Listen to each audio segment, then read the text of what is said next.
Hi my YouTube family. ಇವತ್ತಿನ log ಬಂದು weekend Sunday outing ಹೋಗಿದ್ವಿ.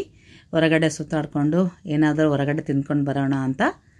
ಅಲ್ಲಿ ನಾವು ಯಾರ್ಯಾರು ಹೋಗಿದ್ವಿ, ಏನು ಮಾಡಿದ್ವಿ, ನಮ್ಮ ಕುಶಲ ಕೈಗೆ ಏನು ಮಾಡಿಕೊಂಡು ಎಲ್ಲನೂ ನಿಮಗೆ ತೋರಿಸ್ತಾ ಔಟಿಂಗ್ ಹೋಗೋದು ಅಂದರೆ ಒಂದು ಚಿಕ್ಕ ಸ್ಟೋರಿ ನೆನಪಾಯಿತು. ಆ ಸ್ಟೋರಿ ಕೂಡ ಇವತ್ತು ನಿಮಗೆ ಹೇಳ್ತೀನಿ. ನೀವು ವಿಡಿಯೋ ನೋಡ್ತಾ ಈ ಸ್ಟೋರಿ ಕೂಡ ಕೇಳಿ. ಇದು ಗ್ರೀನ್ ಲೀಫ್ ಅಂತ ರಾಯಚೂರಲ್ಲಿ ಬರುತ್ತೆ ರೆಸ್ಟೋರೆಂಟು. ಅಲ್ಲಿ ಹೋಗಿದ್ವಿ.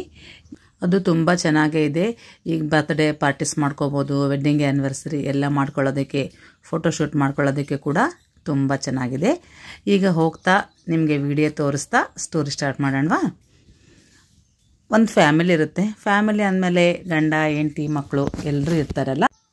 ಅದರಲ್ಲಿ ಇಬ್ಬರು ಮಕ್ಕಳಿಗೆ ಮಗಳು ಇಬ್ಬರು ಇರ್ತಾರೆ. ಅವರಿಗೆ ಔಟಿಂಗ್ ಹೋಗೋದು, ಹೊರಗಡೆ ಸುತ್ತಾಡ್ಕೊಂಬರೋದು, ಊಟ ಮಾಡೋದಂದರೆ ತುಂಬಾ ಇಷ್ಟ.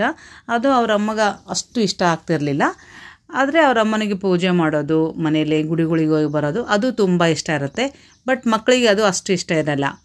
ಆಕೆಗೆ ಯಾವಾಗಲೂ ಸೋಮವಾರ ಬಂತಂದರೆ ಶಿವಾಲಯಕ್ಕೆ ಹೋಗಿ ಬರ್ರಿ, ಮಂಗಳವಾರ ಬಂತಂದರೆ ಆಂಜನೇಯ ಸ್ವಾಮಿಗೆ ದೇವಿ ಗುಡಿಗೆ ಹೋಗಿ ಬರ್ರಿ, ಬುಧವಾರ ಬಂತಂದರೆ ವಿನಾಯಕನಿಗೆ ಹೋಗಿ ಬರ್ರಿ, ಗುರುವಾರ ಬಂತಂದರೆ ಸಾಯಿಬಾಬಾ ಗುಡಿಗೆ, ರಾಘವೇಂದ್ರ ಸ್ವಾಮಿ ಮಠಕ್ಕೆ, ಶುಕ್ರವಾರ ಬಂತಂದರೆ ಲಕ್ಷ್ಮೀ ದೇವಿ ಗುಡಿಗೆ, ಶನಿವಾರ ಬಂತಂದರೆ ಆಂಜನೇಯ ಸ್ವಾಮಿ ಗುಡಿಗೆ, ವೆಂಕಟರಮಣ ಗುಡಿಗೆ. ಈ ಥರ ಹಬ್ಬಗಳು ಬಂದ್ವಂದರೆ, ವಿಶೇಷ ದಿನಗಳು ಏನೇ ಬರಲಿ ಟೆಂಪಲ್ಗೆ ಹೋಗಿ ಬರ್ರಿ ಅಂತ ಹೇಳ್ತಾ ಇರ್ತಾಳೆ. ಇದು ಮಕ್ಕಳಿಗೆ ಇಷ್ಟ ಆಗ್ತಿರಲ್ಲ. ಮಕ್ಕಳಿಗೆ ಹೊರಗಡೆ ಹೋಗಬೇಕು, ಸುತ್ತಾಡಬೇಕು, ವೀಕೆಂಡ್ ಎಂಜಾಯ್ ಮಾಡಬೇಕು, ಅದು ಇಷ್ಟ ಆಗ್ತಾ ಇರುತ್ತೆ.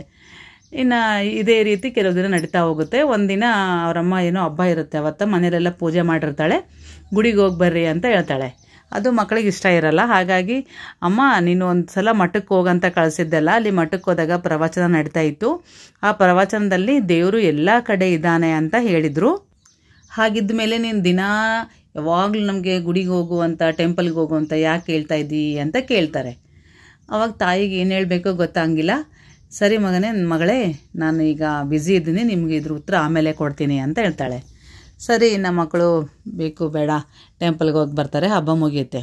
ಮತ್ತು ವೀಕೆಂಡ್ ಬರುತ್ತಲ್ಲ, ಹೊರಗಡೆ ಹೋಗೋದಕ್ಕೆ ರೆಡಿ ಆಗ್ತಾರೆ. ತಾಯಿಗೆ ಇಷ್ಟ ಇರಲ್ಲ, ಆದರೂ ಮಕ್ಕಳು ಇಷ್ಟನೇ, ತಾಯಿ ಇಷ್ಟ ಅಲ್ಲ. ಹಾಗಾಗಿ ಅವರು ರೆಡಿ ಆಗ್ತಾರೆ.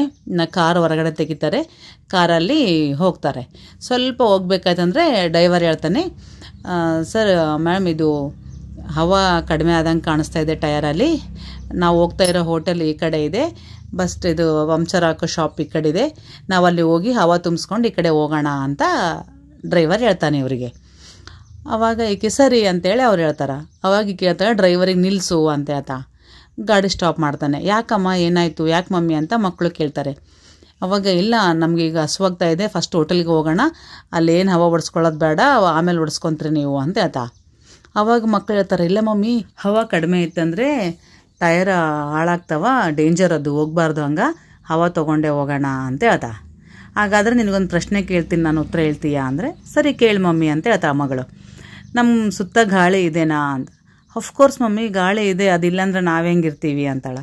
ಮತ್ತು ಅಷ್ಟೆಲ್ಲ ಗಾಳಿ ಇರಬೇಕಾಯ್ತಂದ್ರೆ ಅದನ್ನೇ ಟೈರಲ್ಲಿ ಏರಿಸ್ಬಿಟ್ರೆ ಆಯ್ತಲ್ಲ, ಮತ್ತು ಅಷ್ಟು ದೂರ ಹೋಗಿ ಶಾಪ್ಗೆ ಹೋಗಿ ಹವಾ ಹೊಡ್ಸ್ಕೊಂಡು ಮತ್ತೆ ನಾವು ಹೋಟೆಲ್ಗೆ ಹೋಗೋಟ್ಟಿಗೆ ಲೇಟ್ ಆಗುತ್ತಲ್ಲ ಅಂತ. ಅಯ್ಯೋ ನಮ್ಮ ಸುತ್ತ ಗಾಳಿ ಏನೋ ಇದೆ ನಿಜ, ಬಟ್ ಅದನ್ನ ಒಳಗಡೆ ಏರ್ಸಕ್ಕೆ ಬರೋದಿಲ್ಲ, ಅಲ್ಲಿ ಹೋಗೇ ಹವಾ ಓಡಿಸ್ಬೇಕು ಅಂತ ಮಗಳು ತಾಯಿಗೆ ಹೇಳ್ತಾಳ.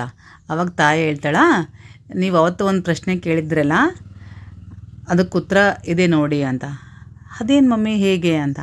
ಅವಾಗ ಹೇಳ್ತಾಳ, ನಮ್ಮ ಸುತ್ತ ದೇವರಿದ್ರೂ ನಾವು ಗುಡಿಗೆ ಯಾಕೆ ಹೋಗಬೇಕು ಅಂತ ಕೇಳಿದೆಲ್ಲ, ಈಗ ನಮ್ಮ ಸುತ್ತ ಗಾಳಿ ಇದೆ, ಆದ್ರೂ ಹವಾ ಹೋಗಿ ಅವನ ಶಾಪ್ ಹತ್ರ ಯಾಕೆ ಓಡಿಸ್ಕೊಂಬರ್ಬೇಕು, ಇದು ಹಾಗೇನೆ ಅಂತ ಹೇಳ್ತಾ ಅಂತ. ಅವಾಗ ಮಕ್ಕಳಿಗೆ ಅರ್ಥ ಆಗುತ್ತಂತೆ, ಅಯ್ಯೋ ಹೌದಲ್ಲ ನಮ್ಮ ಮಮ್ಮಿ ಹೇಳೋದು ನಿಜ, ನಾವು ನಮ್ಮ ಮಮ್ಮಿಗಿಂತ ನಾವೇ ಹುಷಾರಿದ್ದೀವಿ ಅಂತ ತಿಳ್ಕೊತೀವಿ, ಬಟ್ ನಮ್ಮ ಮಮ್ಮಿನೇ ತುಂಬ ಗ್ರೇಟು, ಭಾಳ ಹುಷಾರಿದ್ದಾಳೆ ಅಂಥೇಳಿ. ಆವಾಗ ಹಬ್ಬಗಳು ವಿಶೇಷ ದಿನಗಳಲ್ಲಿ ಟೆಂಪಲ್ಗೆ ಹೋಗೋರಂತ ಎಲ್ಲರೂ ಕೂಡಿ, ಮತ್ತು ವೀಕೆಂಡಲ್ಲಿ ಈ ಥರ ಹೋಟೆಲ್ಗೆ ಹೋಗಿ ತಿನ್ನೋರಂತ. ನಿಜ ಅಲ್ಲ ಫ್ರೆಂಡ್ಸ್? ಈ ಸ್ಟೋರಿ ನಿಮ್ಗೆ ಇಷ್ಟ ಆಯ್ತಂದರೆ ಖಂಡಿತ ಒಂದು ಲೈಕ್ ಮಾಡಿ, ಹಾಗೆ 4 ಮಂದಿಗೆ ಶೇರ್ ಮಾಡಿ. ನೋಡಿದ್ರಲ್ಲ ನಾವು ವೀಕೆಂಡ್ ಹೇಗೆ ಎಂಜಾಯ್ ಮಾಡಿದ್ವಿ ಅಂತ. ನಮ್ಮ ಕುಶಲ ಚಿಕ್ಕ ಗಾಯ ಮಾಡ್ಕೊಂಡ್ಲು ಕೈಗೆ, ಅವಳು ಕೂಡ ತುಂಬಾ ಎಂಜಾಯ್ ಮಾಡಿದ್ಲು ಅಂತ ಹೇಳ್ತಾ ಈ ವಿಡಿಯೋ ಮುಗಿಸ್ತಾ ಇದ್ದೀನಿ. Thank you, bye.